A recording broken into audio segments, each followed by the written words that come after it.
أعوذ بالله من الشيطان الرجيم. بسم الله الرحمن الرحيم. ألف لام ميم. ذلك الكتاب لا ريب فيه هدى للمتقين الذين يؤمنون بالغيب ويقيمون الصلاة ومما رزقناهم ينفقون والذين يؤمنون بما أنزل إليك وما أنزل من قبلك وبالآخرة هم يوقنون أولئك على هدى من ربهم وأولئك هم المفلحون. إن الذين كفروا سواء عليهم أأنذرتهم أم لم تنذرهم لا يؤمنون. ختم الله على قلوبهم وعلى سمعهم وعلى أبصارهم غشاوة ولهم عذاب عظيم. ومن الناس من يقول آمنا بالله وباليوم الآخر وما هم بمؤمنين يخادعون الله والذين آمنوا وما يخدعون إلا أنفسهم وما يشعرون. في قلوبهم مرض فزادهم الله مرضا ولهم عذاب أليم بما كانوا يكذبون. وإذا قيل لهم لا تفسدوا في الأرض قالوا إنما نحن مصلحون ألا إنهم هم المفسدون ولكن لا يشعرون. وإذا قيل لهم آمنوا كما آمن الناس قالوا أنؤمن كما آمن السفهاء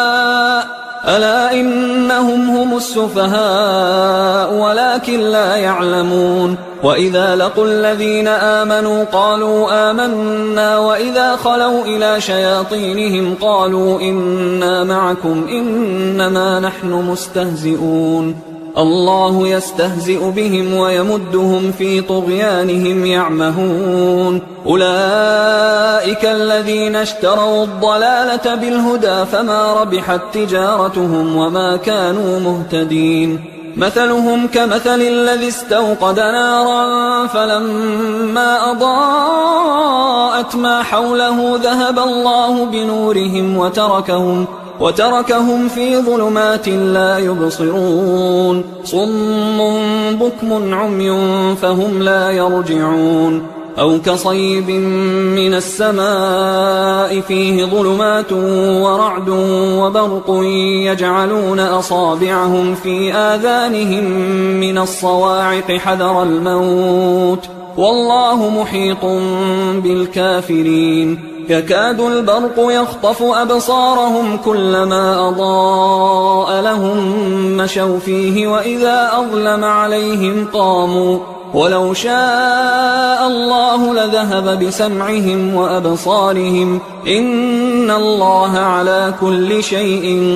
قدير. يا أيها الناس اعبدوا ربكم الذي خلقكم والذين من قبلكم لعلكم تتقون. الذي جعل لكم الأرض فراشا والسماء بناء وأنزل من السماء ماء فأخرج به من الثمرات رزقا لكم فلا تجعلوا لله أندادا وأنتم تعلمون. وإن كنتم في ريب مما نزلنا على عبدنا فأتوا بسورة من مثله وادعوا شهداءكم من دون الله إن كنتم صادقين. فإن لم تفعلوا ولن تفعلوا فاتقوا النار التي وقودها الناس والحجارة أعدت للكافرين. وبشر الذين آمنوا وعملوا الصالحات أن لهم جنات تجري من تحتها الأنهار كلما رزقوا منها من ثمرة رزقا قالوا هذا الذي رزقنا من قبل وأتوا به متشابها ولهم فيها أزواج مطهرة وهم فيها خالدون. إن الله لا يستحيي أن يضرب مثلا ما بعوضة فما فأما الذين آمنوا فيعلمون أنه الحق من ربهم، وأما الذين كفروا فيقولون ماذا أراد الله بهذا مثلا يضل به كثيرا ويهدي به كثيرا، وما يضل به إلا الفاسقين الذين ينقضون عهد الله من بعد ميثاقه ويقطعون ما أمر الله به أن يوصل ويفسدون في الأرض، أولئك هم الخاسرون. كيف تكفرون بالله وكنتم أمواتا فأحياكم ثم يميتكم ثم يحييكم ثم إليه ترجعون. هو الذي خلق لكم ما في الأرض جميعا ثم استوى إلى السماء فسواهن 7 سماوات وهو بكل شيء عليم. وإذ قال ربك للملائكة إني جاعل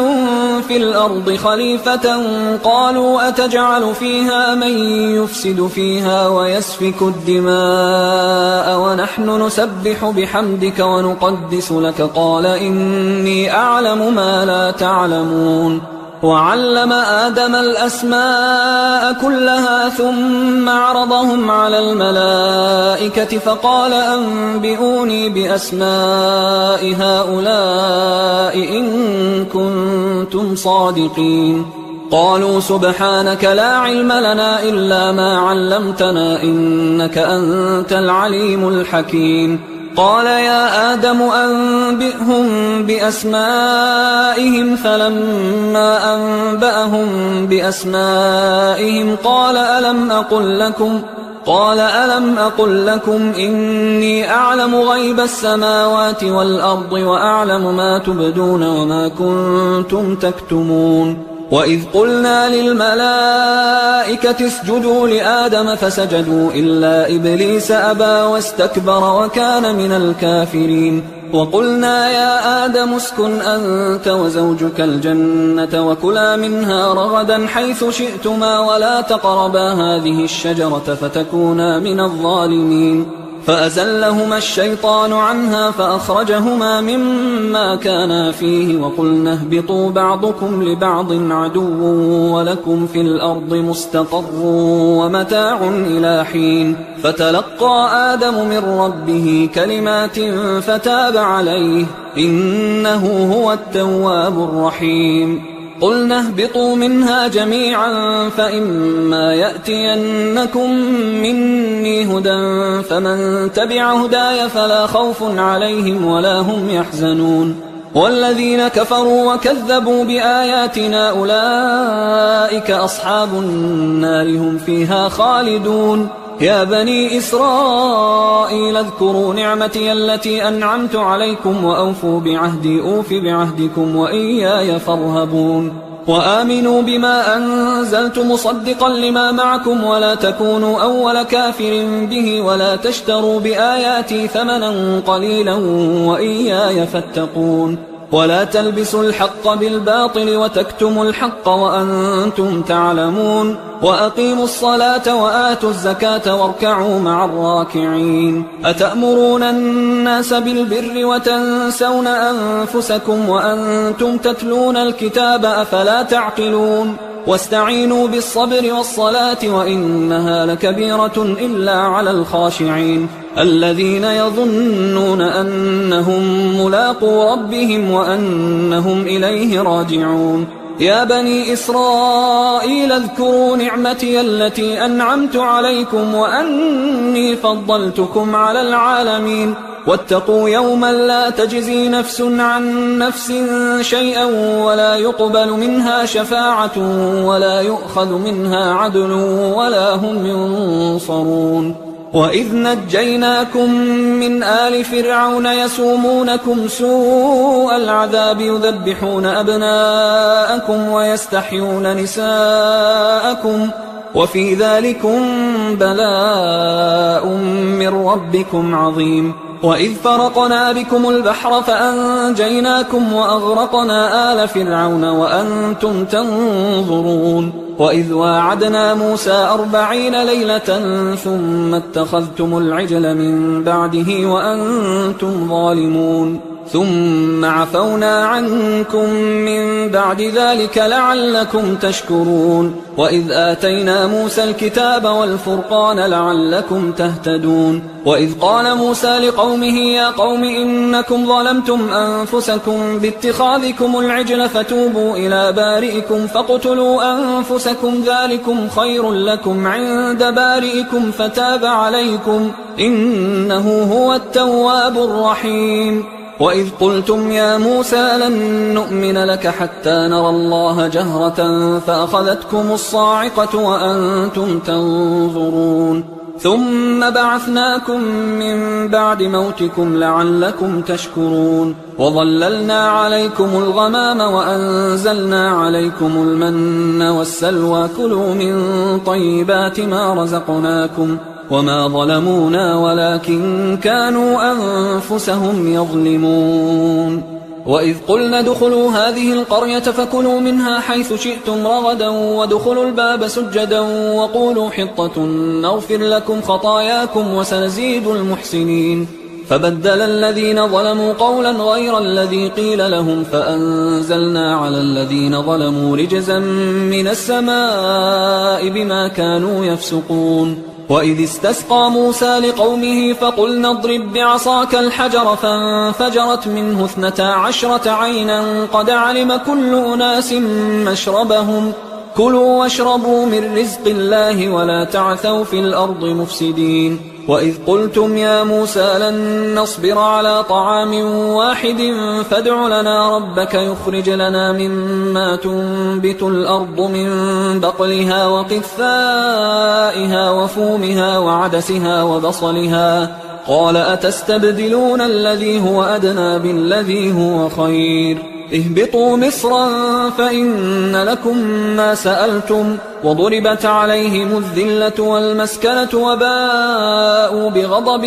من الله ذلك بأنهم كانوا يكفرون بآيات الله ويقتلون النبيين بغير الحق ذلك بما عصوا وكانوا يعتدون إن الذين آمنوا والذين هادوا والنصارى والصابئين من آمن بالله واليوم الآخر وعمل صالحا فلهم أجرهم عند ربهم ولا خوف عليهم ولا هم يحزنون وإذ أخذنا ميثاقكم ورفعنا فوقكم الطور خذوا ما آتيناكم بقوة واذكروا ما فيه لعلكم تتقون ثم توليتم من بعد ذلك فلولا فضل الله عليكم ورحمته لكنتم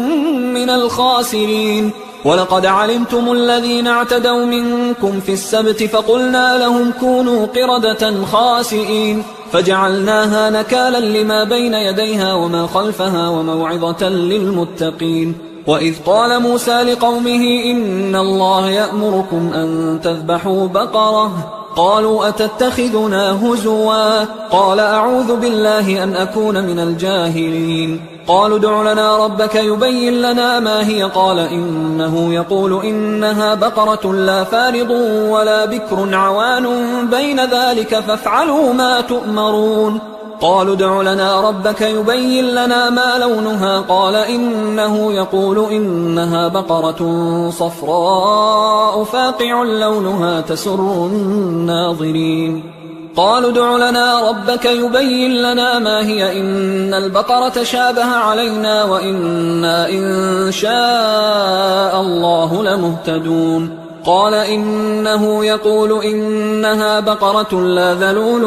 تثير الأرض ولا تسقي الحرث مسلمة لا شية فيها قالوا الآن جئت بالحق فذبحوها وما كادوا يفعلون وإذ قتلتم نفسا فادارأتم فيها والله مخرج ما كنتم تكتمون فقلنا اضربوه ببعضها كذلك يحيي الله الموتى ويريكم آياته لعلكم تعقلون ثم قست قلوبكم من بعد ذلك فهي كالحجارة أو أشد قسوة وإن من الحجارة لما يتفجر منه الأنهار وإن منها لما يشقق فيخرج منه الماء وإن منها لما يهبط من خشية الله وما الله بغافل عما تعملون أفتطمعون أن يؤمنوا لكم وقد كان فريق منهم يسمعون كلام الله ثم يحرفونه من بعد ما عقلوه وهم يعلمون وإذا لقوا الذين آمنوا قالوا آمنا وإذا خلا بعضهم إلى بعض قالوا أتحدثونهم بما فتح الله عليكم ليحاجوكم به عند ربكم أفلا تعقلون أولا يعلمون أن الله يعلم ما يسرون وما يعلنون ومنهم أميون لا يعلمون الكتاب إلا أماني وإنهم إلا يظنون فويل للذين يكتبون الكتاب بأيديهم ثم يقولون هذا من عند الله ليشتروا به ثمنا قليلا فويل لهم مما كتبت أيديهم وويل لهم مما يكسبون وقالوا لن تمسنا النار إلا أياما معدودة قل أتخذتم عند الله عهدا فلن يخلف الله عهده أم تقولون على الله ما لا تعلمون بلى من كسب سيئة وأحاطت به خطيئته فأولئك أصحاب النار هم فيها خالدون والذين آمنوا وعملوا الصالحات أولئك أصحاب الجنة هم فيها خالدون وإذ أخذنا ميثاق بني إسرائيل لا تعبدون إلا الله وبالوالدين إحسانا وذي القربى واليتامى والمساكين وقولوا للناس حسنا وأقيموا الصلاة وآتوا الزكاة ثم توليتم إلا قليلا منكم وأنتم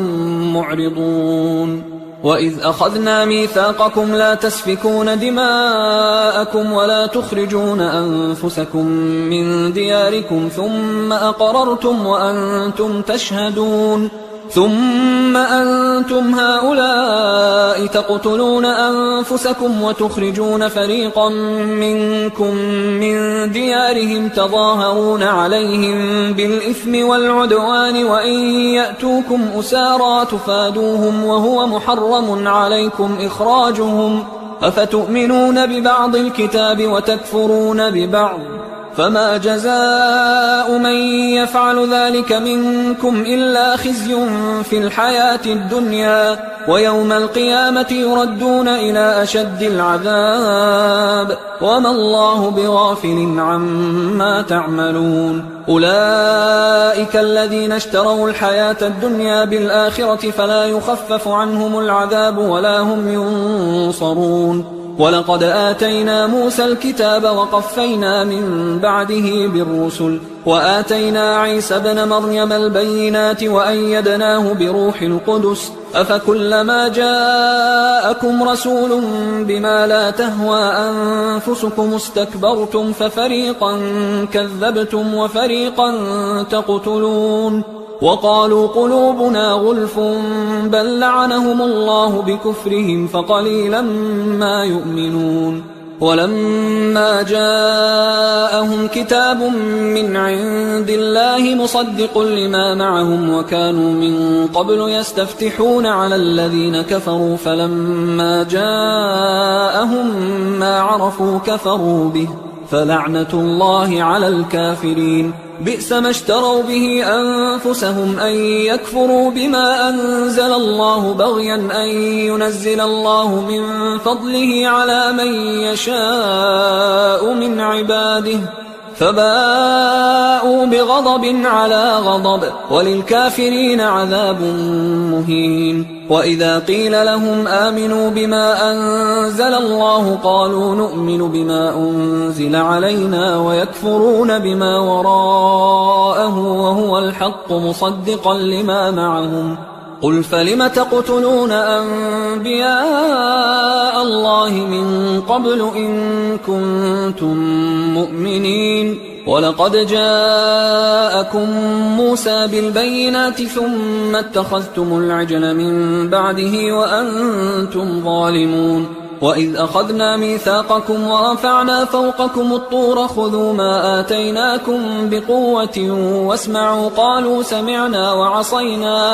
قالوا سمعنا وعصينا وأشربوا في قلوبهم العجل بكفرهم قل بئس ما يأمركم به إيمانكم إن كنتم مؤمنين قل إن كانت لكم الدار الآخرة عند الله خالصة من دون الناس فتمنوا الموت إن كنتم صادقين ولن يتمنوه أبدا بما قدمت أيديهم والله عليم بالظالمين ولتجدنهم أحرص الناس على حياة ومن الذين أشركوا يود أحدهم لو يعمر 1000 سنة وما هو بمزحزحه من العذاب أن يعمر والله بصير بما يعملون قل من كان عدوا لجبريل فإنه نزله على قلبك بإذن الله مصدقا لما بين يديه وهدى وبشرى للمؤمنين من كان عدوا لله وملائكته ورسله وجبريل وميكال فإن الله عدو للكافرين ولقد أنزلنا إليك آيات بينات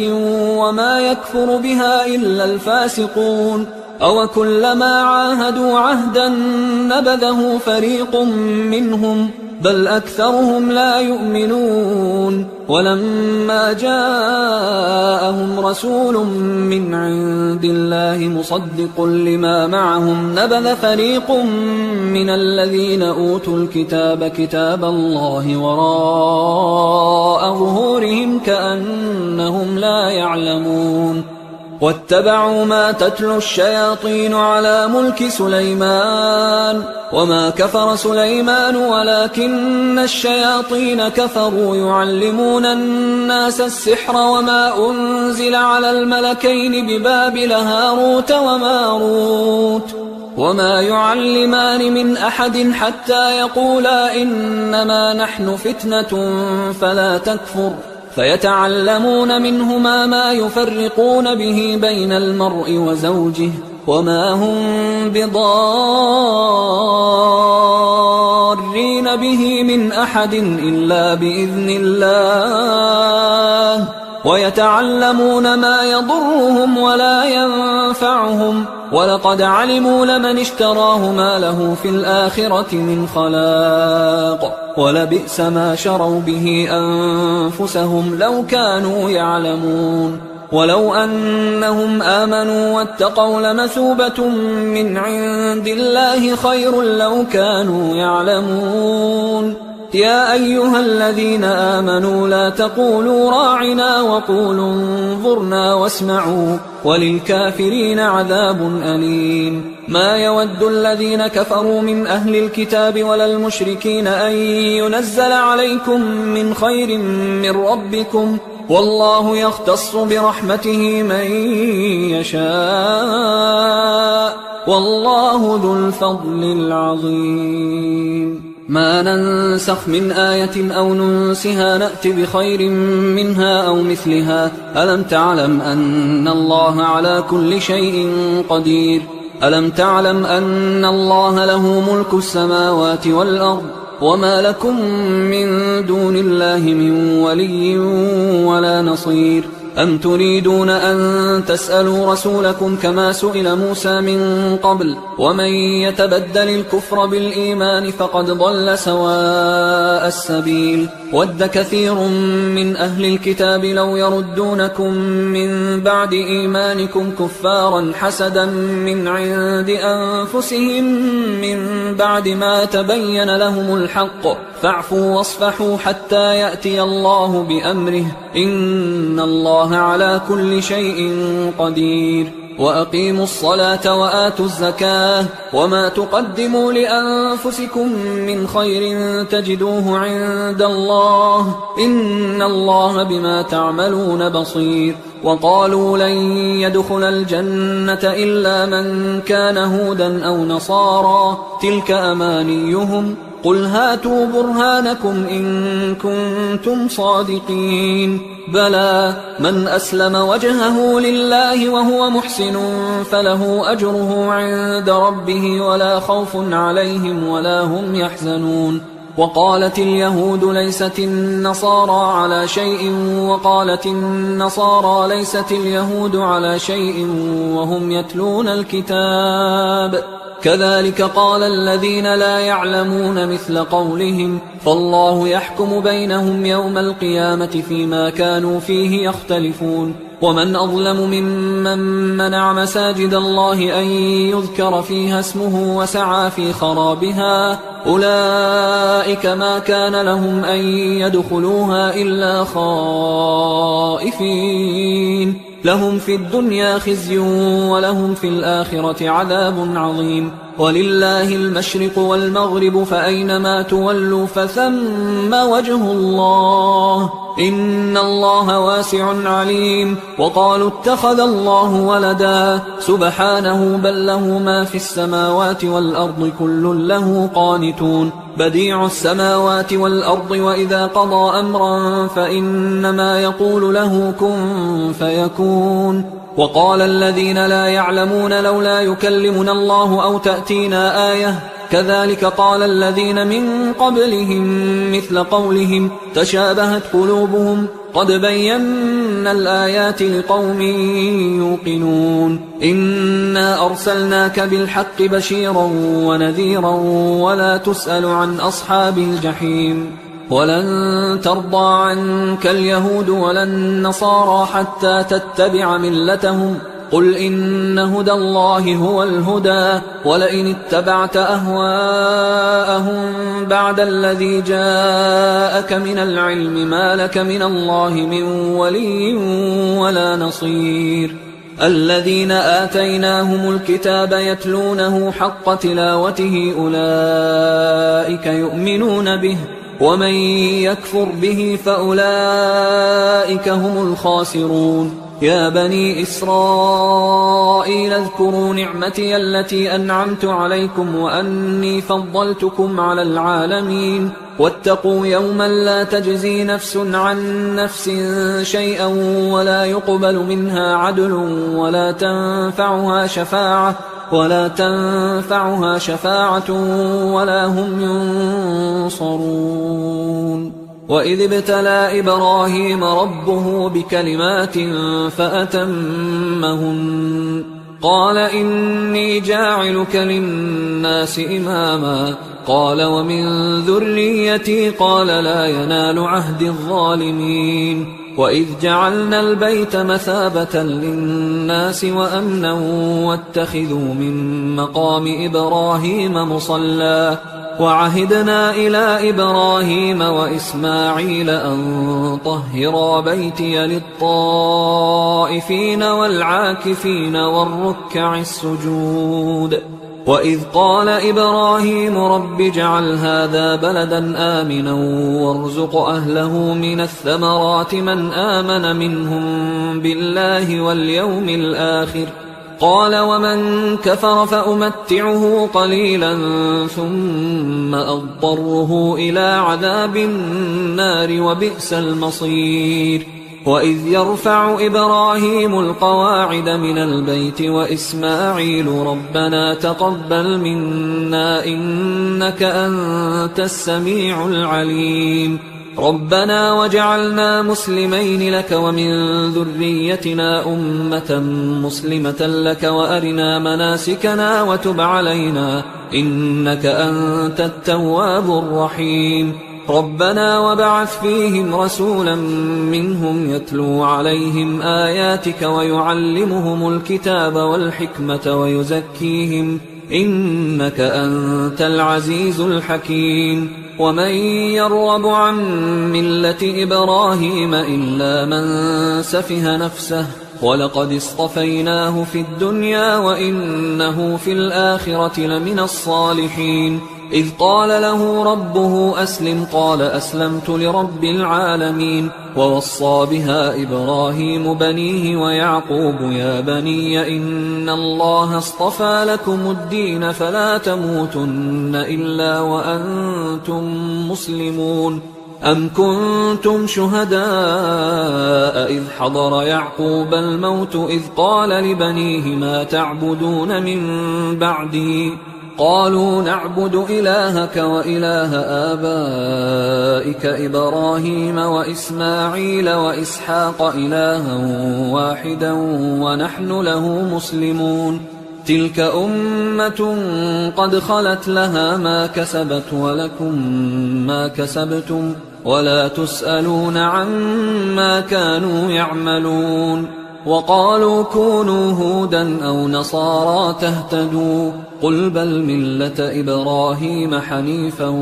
وما كان من المشركين. قولوا آمنا بالله وما أنزل إلينا وما أنزل إلى إبراهيم وإسماعيل وإسحاق ويعقوب والأسباط وما أوتي موسى وعيسى وما أوتي النبيون من ربهم لا نفرق بين أحد منهم ونحن له مسلمون. فإن آمنوا بمثل ما آمنتم به فقد اهتدوا وإن تولوا فإنما هم في شقاق فسيكفيكهم الله وهو السميع العليم. صبغة الله ومن أحسن من الله صبغة ونحن له عابدون. قل أتحاجوننا في الله وهو ربنا وربكم ولنا أعمالنا ولكم أعمالكم ونحن له مخلصون. أم تقولون إن إبراهيم وإسماعيل وإسحاق ويعقوب والأسباط كانوا هودا أو نصارى قل أأنتم أعلم أم الله ومن أظلم ممن كتم شهادة عنده من الله وما الله بغافل عما تعملون. تلك أمة قد خلت لها ما كسبت ولكم ما كسبتم ولا تسألون عما كانوا يعملون. سيقول السفهاء من الناس ما ولاهم عن قبلتهم التي كانوا عليها قل لله المشرق والمغرب يهدي من يشاء إلى صراط مستقيم. وكذلك جعلناكم أمة وسطا لتكونوا شهداء على الناس ويكون الرسول عليكم شهيدا. وما جعلنا القبلة التي كنت عليها إلا لنعلم من يتبع الرسول ممن ينقلب على عقبيه وإن كانت لكبيرة إلا على الذين هدى الله وما كان الله ليضيع إيمانكم إن الله بالناس لرؤوف رحيم. قد نرى تقلب وجهك في السماء فلنولينك قبلة ترضاها فول وجهك شطر المسجد الحرام وحيث ما كنتم فولوا وجوهكم شطره وإن الذين أوتوا الكتاب ليعلمون أنه الحق من ربهم وما الله بغافل عما يعملون. ولئن أتيت الذين أوتوا الكتاب بكل آية ما تبعوا قبلتك وما أنت بتابع قبلتهم وما بعضهم بتابع قبلة بعض ولئن اتبعت أهواءهم من بعد ما جاءك من العلم إنك إذا لمن الظالمين. الذين آتيناهم الكتاب يعرفونه كما يعرفون أبناءهم وإن فريقا منهم ليكتمون الحق وهم يعلمون الحق من ربك فلا تكونن من الممترين ولكل وجهة هو موليها فاستبقوا الخيرات أينما تكونوا يأت بكم الله جميعا إن الله على كل شيء قدير ومن حيث خرجت فول وجهك شطر المسجد الحرام وإنه للحق من ربك وما الله بغافل عما تعملون ومن حيث خرجت فول وجهك شطر المسجد الحرام وحيث ما كنتم فولوا وجوهكم شطره لئلا يكون للناس عليكم حجة إلا الذين ظلموا منهم فلا تخشوهم واخشوني ولأتم نعمتي عليكم ولعلكم تهتدون كما أرسلنا فيكم رسولا منكم يتلو عليكم آياتنا ويزكيكم ويعلمكم الكتاب والحكمة ويعلمكم ما لم تكونوا تعلمون فاذكروني أذكركم واشكروا لي ولا تكفرون يا أيها الذين آمنوا استعينوا بالصبر والصلاة إن الله مع الصابرين ولا تقولوا لمن يقتل في سبيل الله أموات بل أحياء ولكن لا تشعرون ولنبلونكم بشيء من الخوف والجوع ونقص من الأموال والأنفس والثمرات وبشر الصابرين الذين إذا أصابتهم مصيبة قالوا إنا لله وإنا إليه راجعون أولئك عليهم صلوات من ربهم ورحمة وأولئك هم المهتدون إن الصفا والمروة من شعائر الله فمن حج البيت أو اعتمر فلا جناح عليه أن يطوف بهما ومن تطوع خيرا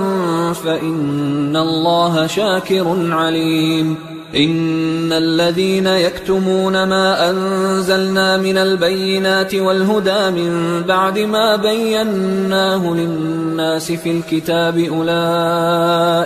أولئك يلعنهم الله ويلعنهم اللاعنون إلا الذين تابوا وأصلحوا وبينوا فأولئك أتوب عليهم وأنا التواب الرحيم إن الذين كفروا وماتوا وهم كفار أولئك عليهم لعنة الله والملائكة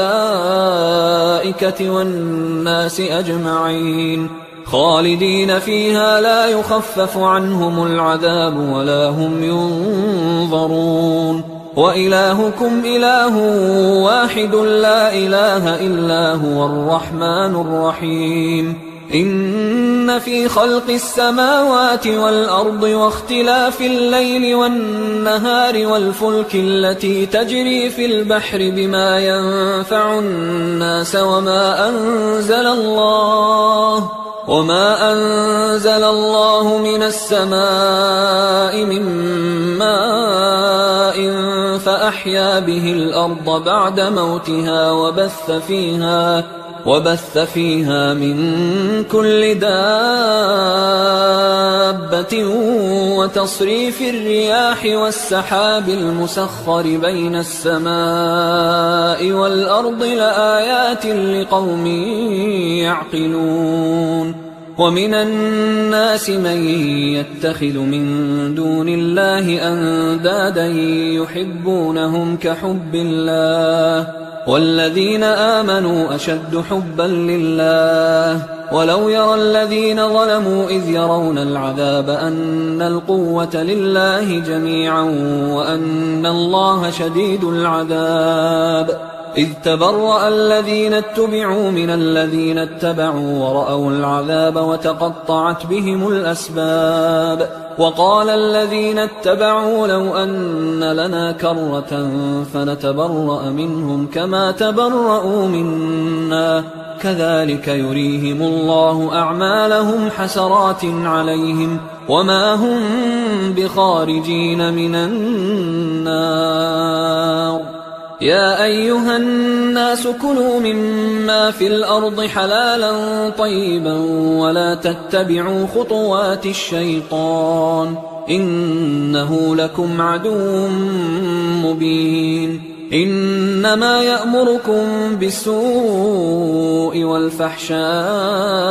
وأن تقولوا على الله ما لا تعلمون وإذا قيل لهم اتبعوا ما أنزل الله قالوا بل نتبع ما ألفينا عليه آباءنا أولو كان آباؤهم لا يعقلون شيئا ولا يهتدون ومثل الذين كفروا كمثل الذي ينعق بما لا يسمع إلا دعاء ونداء صم بكم عمي فهم لا يعقلون يا أيها الذين آمنوا كلوا من طيبات ما رزقناكم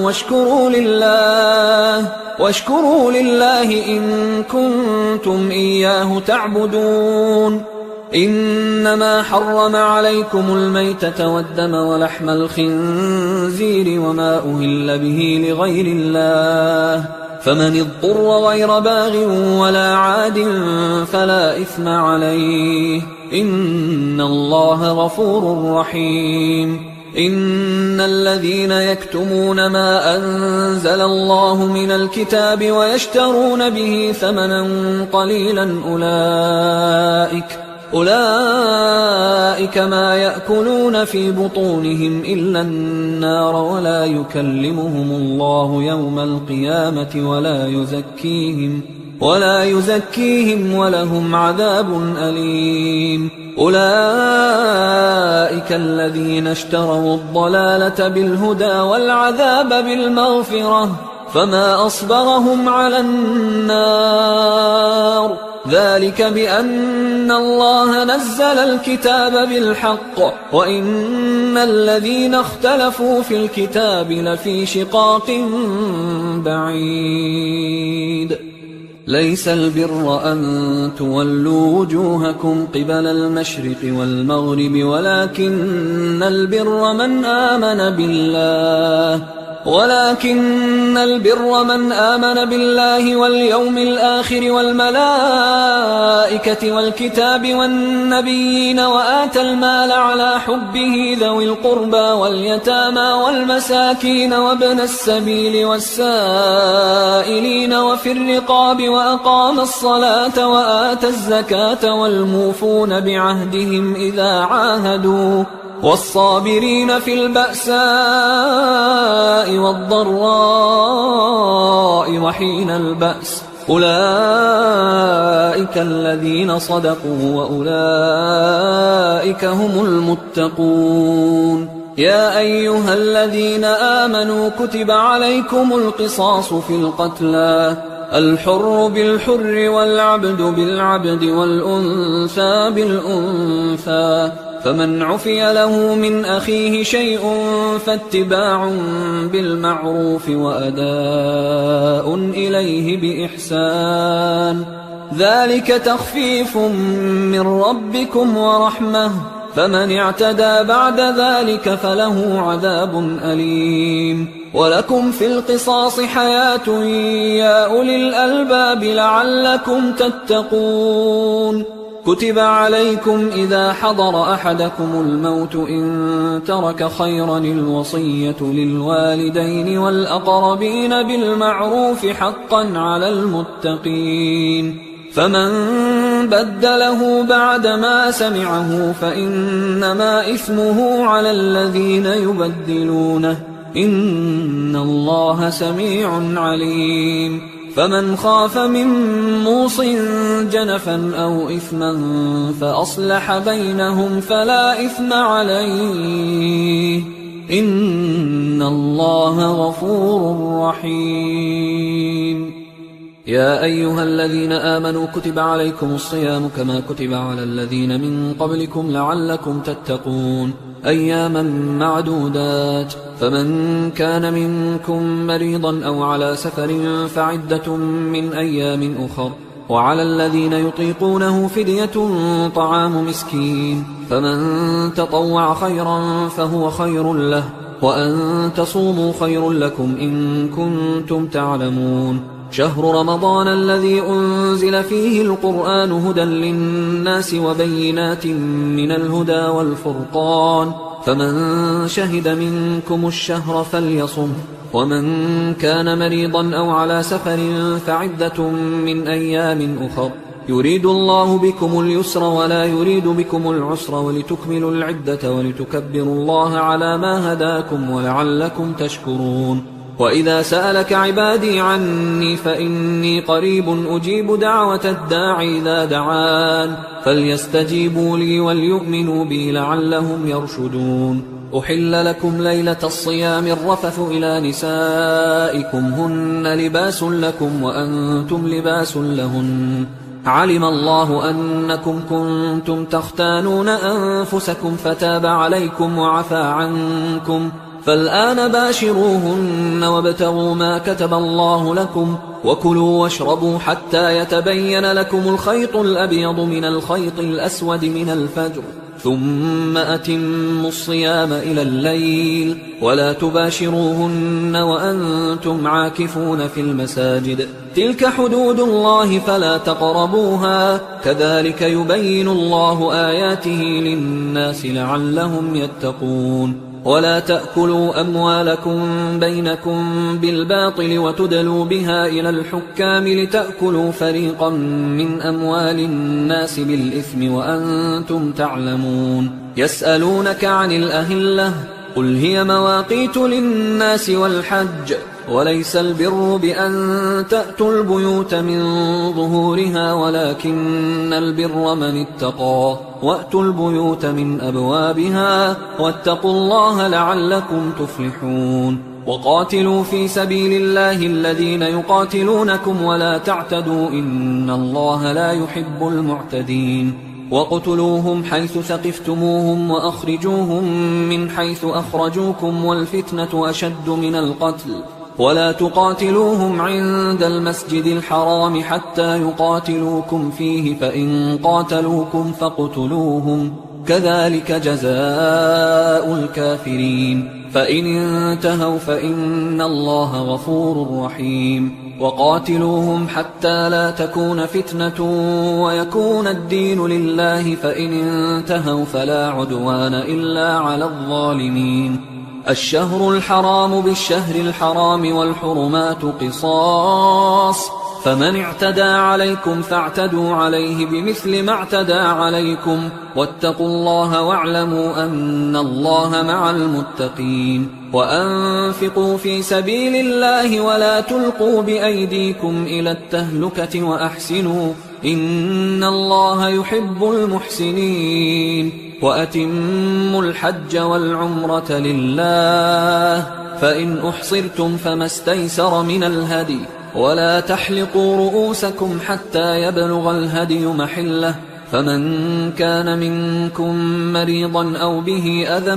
من رأسه ففدية من صيام أو صدقة أو نسك، فإذا أمنتم فمن تمتع بالعمرة إلى الحج فما استيسر من الهدي، فمن لم يجد فصيام 3 أيام في الحج و7 إذا رجعتم، تلك 10 كاملة، ذلك لمن لم يكن أهله حاضر المسجد الحرام. واتقوا الله واعلموا أن الله شديد العقاب. الحج أشهر معلومات، فمن فرض فيهن الحج فلا رفث ولا فسوق ولا جدال في الحج، وما تفعلوا من خير يعلمه الله، وتزودوا فإن خير الزاد التقوى واتقون يا أولي الألباب. ليس عليكم جناح أن تبتغوا فضلا من ربكم، فإذا أفضتم من عرفات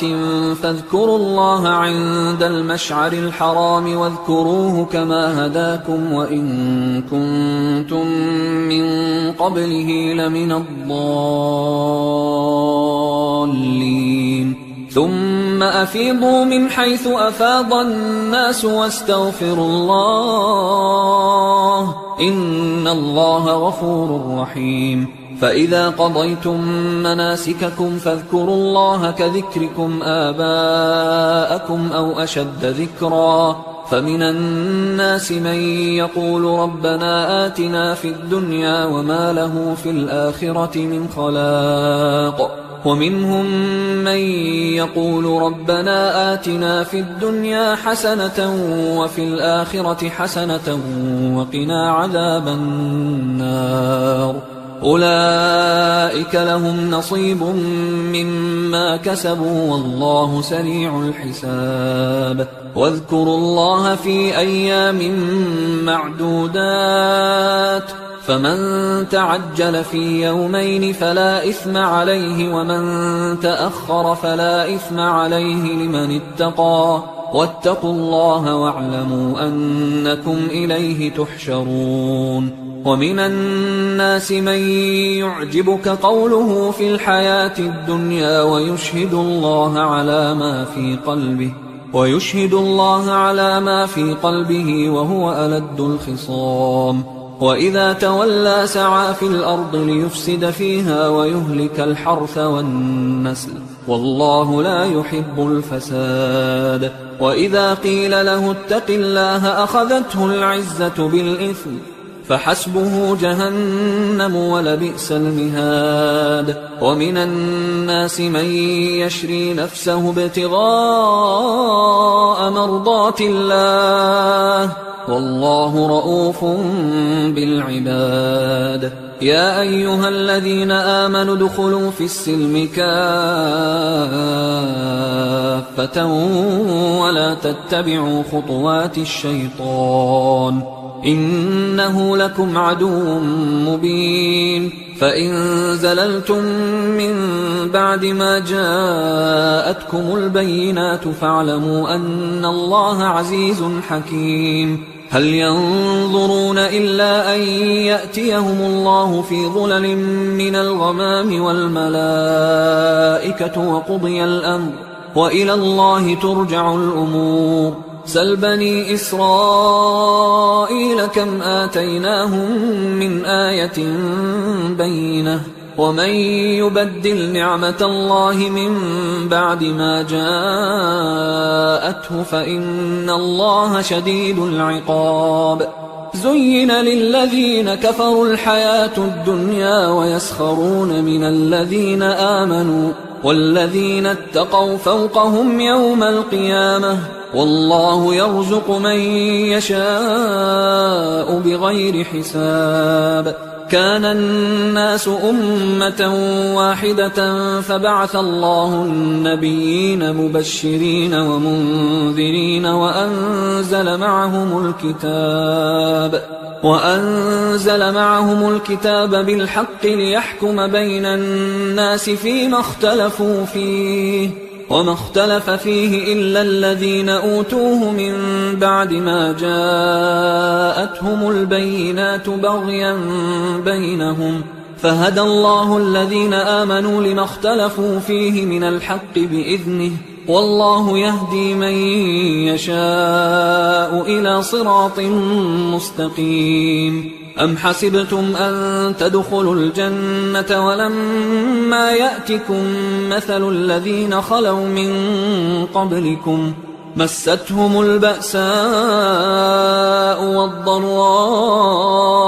وزلزلوا حتى يقول الرسول والذين آمنوا معه متى نصر الله ألا إن نصر الله قريب. يسألونك ماذا ينفقون قل ما أنفقتم من خير فللوالدين والأقربين واليتامى والمساكين وابن السبيل وما تفعلوا من خير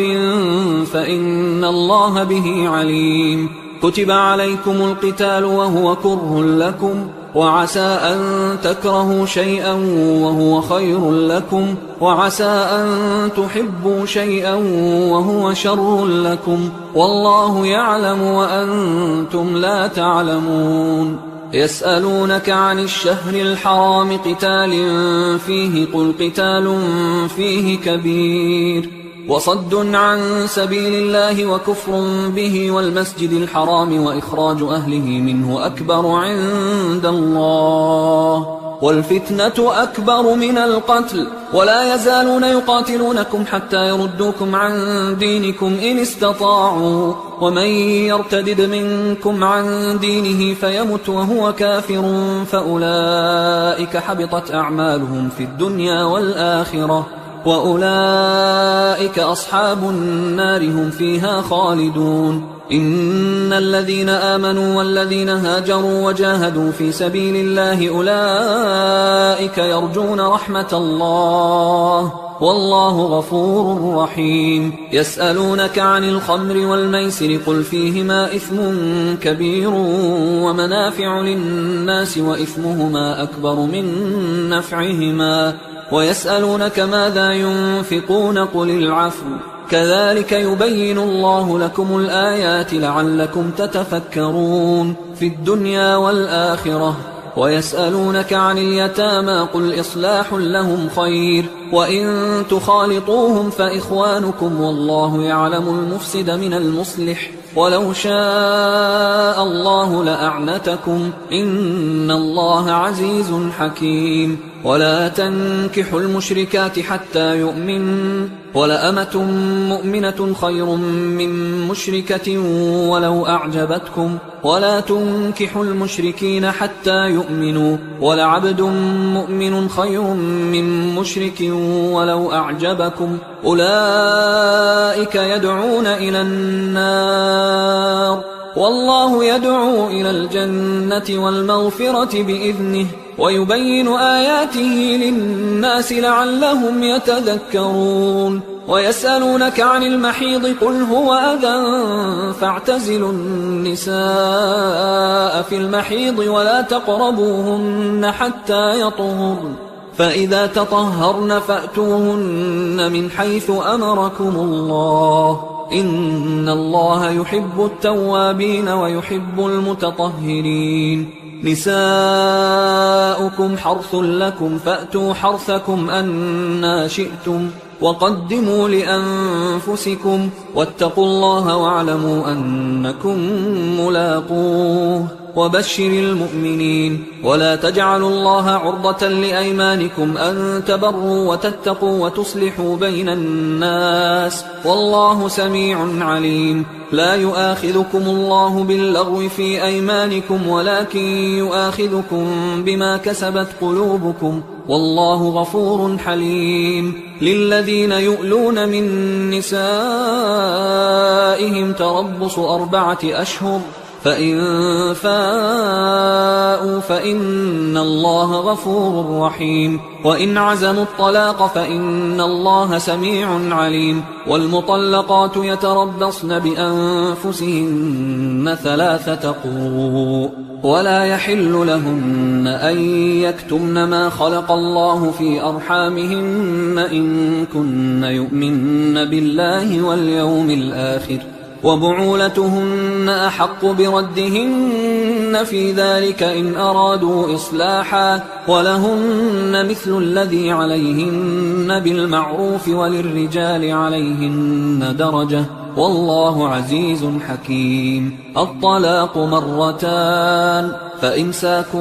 بمعروف أو تسريح بإحسان ولا يحل لكم أن تأخذوا مما آتيتموهن شيئا إلا أن يخافا ألا يقيما حدود الله فإن خفتم ألا يقيما حدود الله فلا جناح عليهما فيما افتدت به تلك حدود الله فلا تعتدوها ومن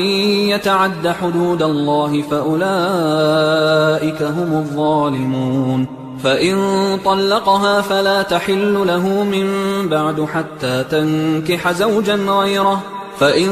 طلقها فلا جناح عليهما أن يتراجعا إن ظنا أن يقيما حدود الله وتلك حدود الله يبينها لقوم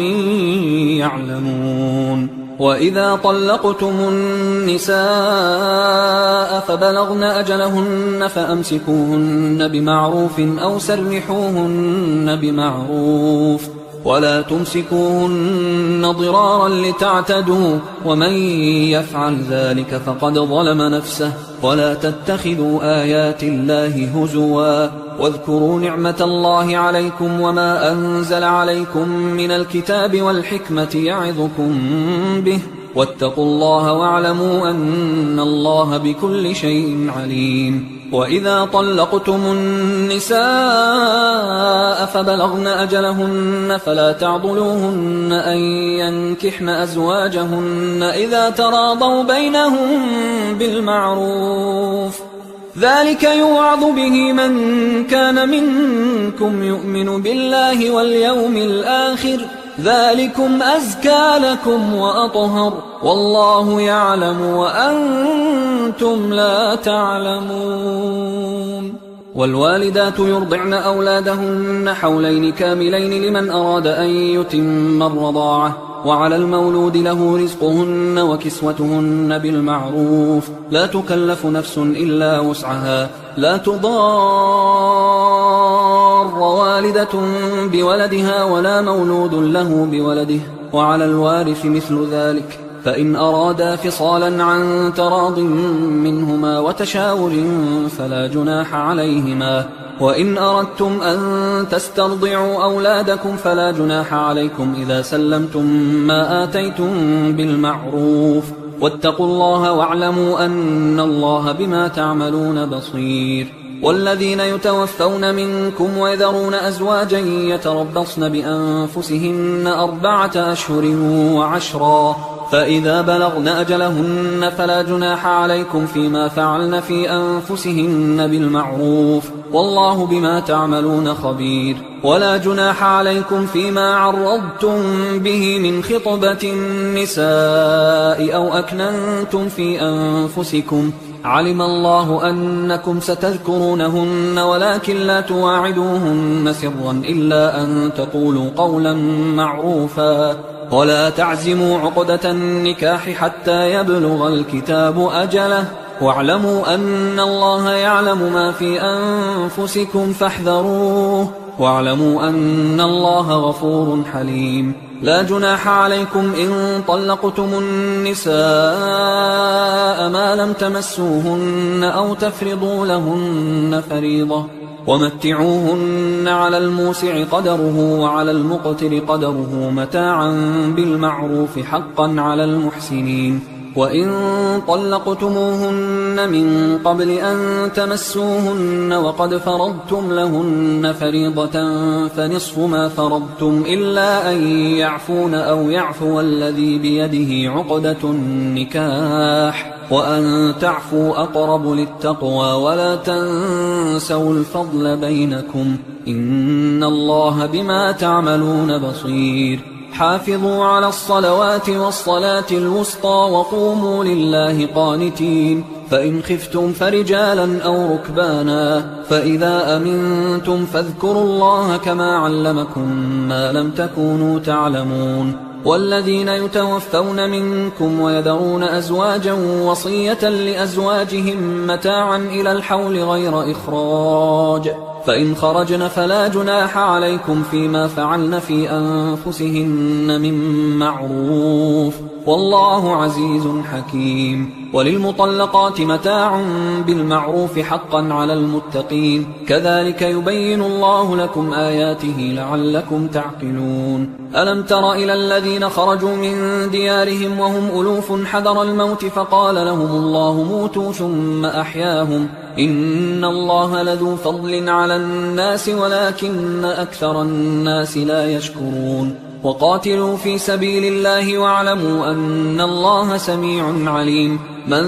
ذا الذي يقرض الله قرضا حسنا فيضاعفه له أضعافا كثيرة والله يقبض ويبسط وإليه ترجعون ألم تر إلى الملأ من بني إسرائيل من بعد موسى إذ قالوا لنبي له مبعث لنا ملكا نقاتل في سبيل الله قال هل عسيتم إن كتب عليكم القتال ألا تقاتلوا قالوا وما لنا ألا نقاتل في سبيل الله وقد أخرجنا من ديارنا وأبنائنا فلما كتب عليهم القتال تولوا إلا قليلا منهم والله عليم بالظالمين وقال لهم نبيهم إن الله قد بعث لكم طالوت ملكا قالوا أنى يكون له الملك علينا ونحن أحق بالملك منه ولم يؤت سعة من المال قال إن الله اصطفاه عليكم وزاده بسطة في العلم والجسم والله يؤتي ملكه من يشاء والله واسع عليم وقال لهم نبيهم إن آية ملكه أن يأتيكم التابوت فيه سكينة من ربكم وبقية مما ترك آل موسى وآل هارون تحمله الملائكة إن في ذلك لآية لكم إن كنتم مؤمنين فلما فصل طالوت بالجنود قال إن الله مبتليكم بنهر فمن شرب منه فليس مني ومن لم يطعمه فإنه مني إلا من اغترف غرفة بيده فشربوا منه إلا قليلا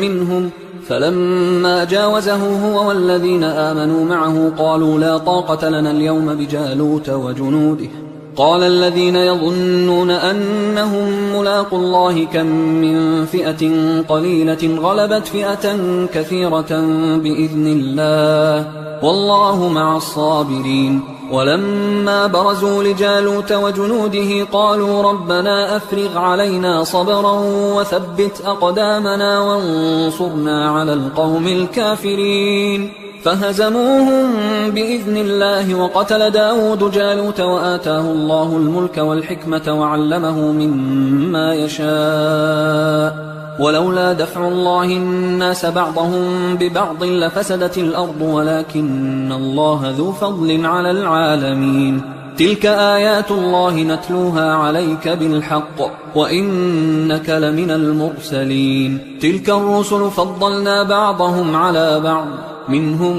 من كلم الله ورفع بعضهم درجات وآتينا عيسى ابن مريم البينات وأيدناه بروح القدس ولو شاء الله ما اقتتل الذين من بعدهم من بعد ما جاءتهم البينات ولكن اختلفوا فمنهم من آمن ومنهم من كفر ولو شاء الله ما اقتتلوا ولكن الله يفعل ما يريد يا أيها الذين آمنوا أنفقوا مما رزقناكم من قبل أن يأتي يوم لا بيع فيه ولا خلة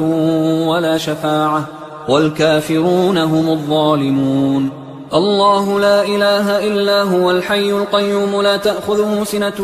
ولا نوم له ما في السماوات وما في الأرض من ذا الذي يشفع عنده إلا بإذنه يعلم ما بين أيديهم وما خلفهم ولا يحيطون بشيء من علمه إلا بما شاء وسع كرسيه السماوات والأرض ولا يؤوده حفظهما وهو العلي العظيم لا إكراه في الدين قد تبين الرشد من الغي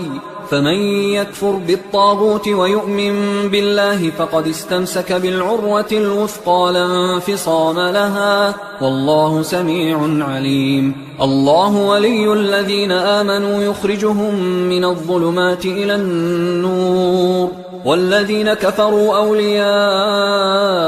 الطاغوت يخرجونهم من النور إلى الظلمات أولئك أصحاب النار هم فيها خالدون ألم تر إلى الذي حاج إبراهيم في ربه أن آتاه الله الملك إذ قال إبراهيم ربي الذي يحيي ويميت قال أنا أحيي وأميت قال إبراهيم فإن الله يأتي بالشمس من المشرق فأت بها من المغرب فبهت الذي كفر والله لا يهدي القوم الظالمين أو كالذي مر على قرية وهي خاوية على عروشها قال أنى يحيي هذه الله بعد موتها فأماته الله 100 عام ثم بعثه قال كم لبثت قال لبثت يوما أو بعض يوم قال بل لبثت 100 عام فانظر إلى طعامك وشرابك لم يتسنه وانظر إلى حمارك ولنجعلك آية للناس وانظر إلى العظام كيف ننشزها ثم نكسوها لحما فلما تبين له قال أعلم أن الله على كل شيء قدير وإذ قال إبراهيم رب أرني كيف تحيي الموتى قال أولم تؤمن قال بلى ولكن ليطمئن قلبي قال فخذ 4 من الطير فصرهن إليك ثم اجعل على كل جبل منهن جزءا ثم ادعهن يأتينك سعيا واعلم أن الله عزيز حكيم مثل الذين ينفقون أموالهم في سبيل الله كمثل حبة أنبتت 7 سنابل في كل سنبلة 100 حبة والله يضاعف لمن يشاء والله واسع عليم الذين ينفقون أموالهم في سبيل الله ثم لا يتبعون ما أنفقوا منا ولا أذى لهم أجرهم عند ربهم ولا خوف عليهم ولا هم يحزنون قول معروف ومغفرة خير من صدقة يتبعها أذى والله غني حليم يا أيها الذين آمنوا لا تبطلوا صدقاتكم بالمن والأذى كالذي ينفق ماله رئاء الناس ولا يؤمن بالله واليوم الآخر فمثله كمثل صفوان عليه تراب فأصابه وابل فتركه صلدا لا يقدرون على شيء مما كسبوا والله لا يهدي القوم الكافرين ومثل الذين ينفقون أموالهم ابتغاء مرضات الله وتثبيتا من أنفسهم كمثل جنة بربوة أصابها وابل فآتت أكلها ضعفين فإن لم يصبها وابل فطل والله بما تعملون بصير أيود أحدكم أن تكون له جنة من نخيل وأعناب تجري من تحتها الأنهار له فيها من كل الثمرات وأصابه الكبر وله ذرية ضعفاء فأصابها إعصار فيه نار فاحترقت كذلك يبين الله لكم الآيات لعلكم تتفكرون يا أيها الذين آمنوا أنفقوا من طيبات ما كسبتم ومما أخرجنا لكم من الأرض ولا تيمموا الخبيث منه تنفقون ولستم بآخذيه إلا أن تغمضوا فيه واعلموا أن الله غني حميد الشيطان يعدكم الفقر ويأمركم بالفحشاء والله يعدكم مغفرة منه وفضلا والله واسع عليم يؤتي الحكمة من يشاء ومن يؤت الحكمة فقد أوتي خيرا كثيرا وما يذكر إلا أولو الألباب وما أنفقتم من نفقة أو نذرتم من نذر فإن الله يعلمه وما للظالمين من أنصار إن تبدوا الصدقات فنعما هي وإن تخفوها وتؤتوها الفقراء فهو خير لكم ويكفر عنكم من سيئاتكم والله بما تعملون خبير ليس عليك هداهم ولكن الله يهدي من يشاء وما تنفقوا من خير فلأنفسكم وما تنفقون إلا ابتغاء وجه الله وما تنفقوا من خير يوفى إليكم وأنتم لا تظلمون للفقراء الذين أحصروا في سبيل الله لا يستطيعون ضربا في الأرض يحسبهم الجاهل أغنياء من التعفف تعرفهم بسيماهم لا يسألون الناس إلحافا وما تنفقوا من خير فإن الله به عليم الذين ينفقون أموالهم بالليل والنهار سرا وعلانية فلهم أجرهم عند ربهم ولا خوف عليهم ولا هم يحزنون الذين يأكلون الربا لا يقومون إلا كما يقوم الذي يتخبطه الشيطان من المس ذلك بأنهم قالوا إنما البيع مثل الربا وأحل الله البيع وحرم الربا فمن جاءه موعظة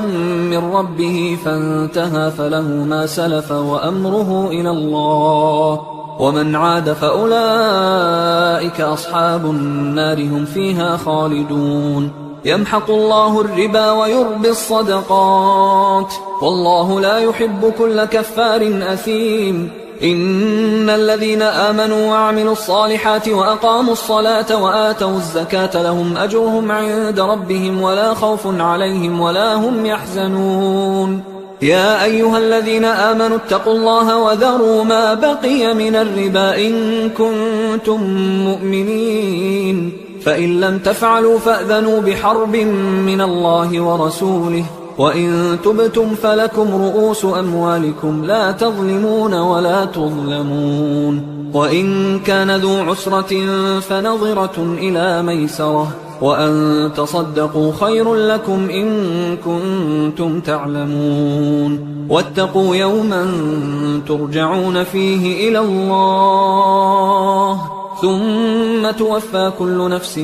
ما كسبت وهم لا يظلمون يا أيها الذين آمنوا إذا تداينتم بدين إلى أجل مسمى فاكتبوه وليكتب بينكم كاتب بالعدل ولا يأب كاتب أن يكتب كما علمه الله فليكتب وليملل الذي عليه الحق وليتق الله ربه ولا يبخس منه شيئا فإن كان الذي عليه الحق سفيها أو ضعيفا أو لا يستطيع أن يمله فليملل وليه بالعدل واستشهدوا شهيدين من رجالكم فإن لم يكونا رجلين فرجل وامرأتان ممن ترضون من الشهداء أن تضل إحداهما فتذكر إحداهما الأخرى ولا يأبى الشهداء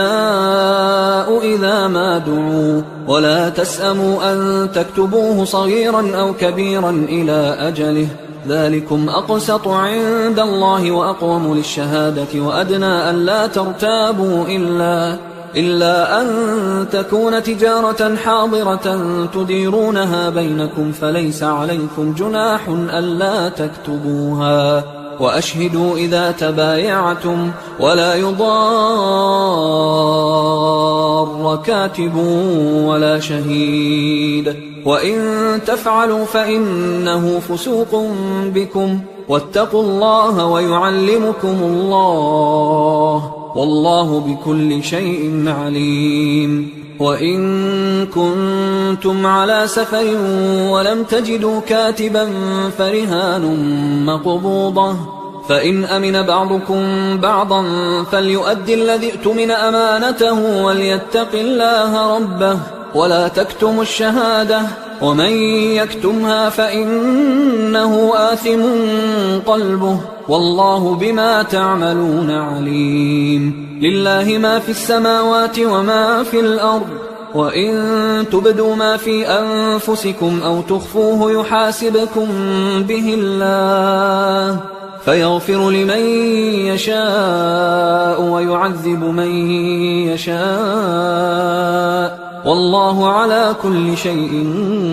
قدير. آمن الرسول بما أنزل إليه من ربه والمؤمنون كل آمن بالله وملائكته وكتبه ورسله لا نفرق بين أحد من رسله وقالوا سمعنا وأطعنا غفرانك ربنا وإليك المصير. لا يكلف الله نفسا إلا وسعها لها ما كسبت وعليها ما اكتسبت ربنا لا تؤاخذنا إن نسينا أو أخطأنا ربنا ولا تحمل علينا إصرا كما حملته على الذين من قبلنا ربنا ولا تحملنا ما لا طاقة لنا به واعف عنا واغفر لنا وارحمنا أنت مولانا فانصرنا على القوم الكافرين. حصري